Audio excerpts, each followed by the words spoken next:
In our previous lecture, we just completed our t-shirt design, and in this lecture, we will learn how to export this design with transparent background. So without any further delay, let's start it. At first, to export this image with transparent background, from the layer panel, simply select your background layer and uncheck this visibility. And then simply go to File, Export and select Save for Web or select Export As. This time I choose Export As. And then from this format drop-down menu, choose File Format PNG and make sure that you check this transparency option to get the transparent background. And then set your image size and canvas size. For Match by Amazon, our preferred width is 4500 pixels and height 5400 pixels. Alright.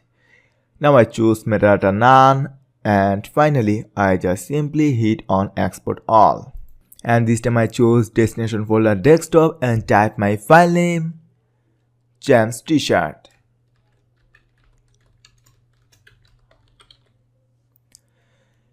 And then set my file type PNG and hit on save.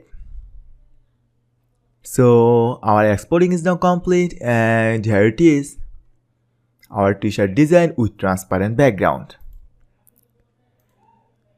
Actually, in this way you can easily export your design with transparent background. Thank you so much for watching.